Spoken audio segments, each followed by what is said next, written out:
आप सबको मैं उमर बिन मुख्तार अंसारी हाथ जोड़ के नमस्ते करता हूँ और सलाम। इन परिस्थितियों में ये चुनाव लड़ा जा रहा है और आज सारी कुदरत और उसका सारा निज़ाम सब आपके साथ है।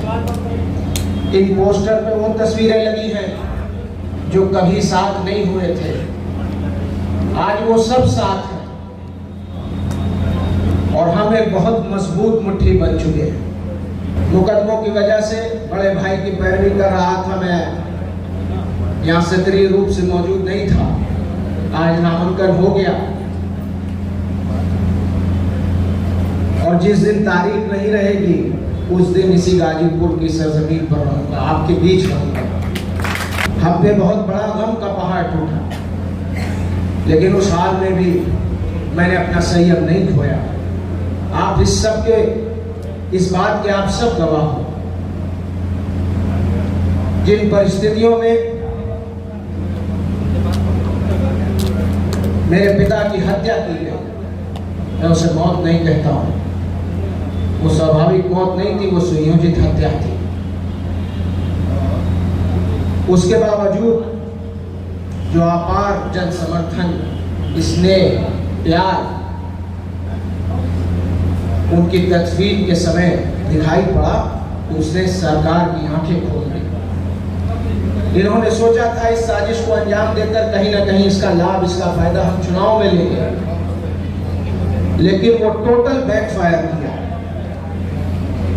और गाजीपुर में ही नहीं, पूर्वांचल के सारे जनपदों में 50,000, 1 लाख, 1.5 लाख वोट तक का भारतीय जनता पार्टी को नुकसान हुआ। हमारी छवि को नहीं है जो यहाँ कुछ मीडिया के भाई हमारे या नेशनल मीडिया के या गोदी मीडिया के लोग दिखाते हैं। हमने धर्म और जात के नाम पे कभी राजनीति नहीं की है, हमारे पूर्वजों ने राजनीति नहीं की है। ये मेरी चौथी पीढ़ी राजनीति में है। मैं, मेरी बड़ी अम्मी यहाँ बैठी हैं, ये चौथी पीढ़ी है राजनीति में। 1926-27 में मेरे परदादा doctor Ansari Indian national Congress party के प्रेसिडेंट थे। हमने कभी जात और मजहब देखकर राजनीति नहीं की। अगर हमारे दरवाजे पर या हमारे पास कोई गरीब मजलूम बेसहारा आता है तो हम उससे उसकी मजहब और जात नहीं पूछते हैं, बल्कि उसका आंसू पोंछने का काम करते हैं।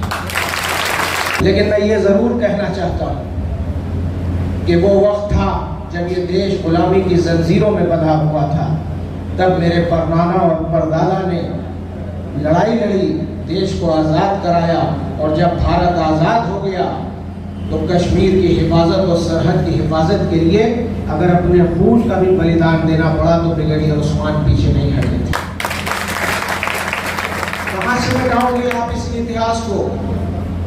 आप हमें कहते हो आतंकवादी, आप हमें कहते हो भूमाफिया, आप हमें कहते हो गुंडा और अपराधी, आप मुकदमे तो गिना देते हो, ये नहीं बताते हो कि कितने मुकदमों में वो बरी हो चुके हैं। 65 से ज्यादा मुकदमे बताते हैं मेरे पिता पर, 45 मुकदमों में वो बरी हो चुके थे। एक मुकदमा 2005 से जेल जाने से पहले का था, 2005 के बाद सारे मुकदमे छूटने लगे। इसी तरह सांसद जी पे झूठा मुकदमा लगाकर जिसमें वो बरी हो चुके हैं, उसमें गैंगस्टर एक्ट के तहत उनको सजा कराई गई और हमें दबाना और झुकाना चाहा गया। और यही नहीं, मैं आज बड़ी जिम्मेदारी से आपको बता रहा हूं कि हमें खरीदने की भी कोशिश की गई, हम नहीं बिके। हमारे पास ऑफर भेजा गया, हम नहीं बिके। जब नहीं बिके तो मेरी मां पर 16 मुकदमे लगाए गए। आप में से किसी ने चेहरा भी नहीं देखा होगा, 16 मुकदमे, 500 रुपए के बोर्ड चोरी का भी मुकदमा लगा दिया। मेरे बड़े भाई जो अंतर्राष्ट्रीय खिलाड़ी और शूटर थे, स्वर्ण पदक जीते, 9 मेडल जीते, अनेकों वर्ल्ड कप खेले इस देश के लिए, चाहे वो टक्सन में रहा हो, चाहे वो अलेन में रहा हो, चाहे वो फ्रैंकफर्ट जर्मनी में रहा हो। मेरे बड़े भाई अब्बास अंसारी ने इन प्रतियोगिताओं में भारत के शूटिंग टीम के कप्तान होने की हैसियत से हिस्सा लिया। उनके ऊपर झूठे मुकदमे लगा दिए गए। और फिर भी जब इस सरकार ने देखा कि अफजाल अंसारी और मुख्तार अंसारी और ये खानदान झुक नहीं रहा है, तो मेरी भाभी तक को जेल भेजा गया। ये जुल्म की इंतहा नहीं थी, अभी ऊपर वाले को और आजमाइश हमसे लेनी थी। और 19 मार्च को मेरे पिता को जहर दिया गया, जहर देकर इलाज नहीं कराया गया। आपने कभी सुना है कि जो व्यक्ति आईसीयू में भर्ती हो उसको वार्ड में भी नहीं शिफ्ट किया जाएगा, 12 घंटे बाद उसी बांदा जेल की काल कोठरी और तन्हाई बैरिक में वापस भेज के उनकी मौत का इंतजार किया जाएगा। इसको आप सुशासन कहते हो? इसको आप सबका साथ सबका विकास कहते हो? मैं आपको ये बताना चाहता हूं, बड़ी जिम्मेदारी से मरहूम मुख्तार अंसारी का फर्जंद होने के नाते ये बताना चाहता हूं कि आप हमें डराओगे और धमकाओगे तो हम डरने और दबने वाले नहीं हैं। इन रगों में ब्रिगेडियर उस्मान का खून है, इन रगों में स्वतंत्रता संग्राम सेनानियों का खून है, और ये सर कट जाएगा, ये सर झुक नहीं सकता। अपनी बारी को विराम दूंगा कि इस चुनाव को चुनाव मत समझिए, इस चुनाव को चुनौती समझिए और चुनौती समझ के इसको एक्सेप्ट करें। इस चुनाव को खुद अफजाल अंसारी, मुख्तार अंसारी और उमर अंसारी और नुसरत अंसारी बन के आपको लौटा। पूरे यकीन से आपको ये बता दूं कि जब तक इस घर खानदान का एक बच्चा भी जिंदा है, तब तक गरीब, मजलूम, बेसहारा, यतीम इन पर जुल्म नहीं होने देंगे। चट्टान माने जाते थे मुख्तार अंसारी, पहाड़ माने जाते थे मुख्तार अंसारी, कोई उन्हें पीछे ढकेल कर नहीं हटा सकता था। मारा भी गया तो पीठ पीछे मारा गया, कोई लड़के मारने वाला नहीं था।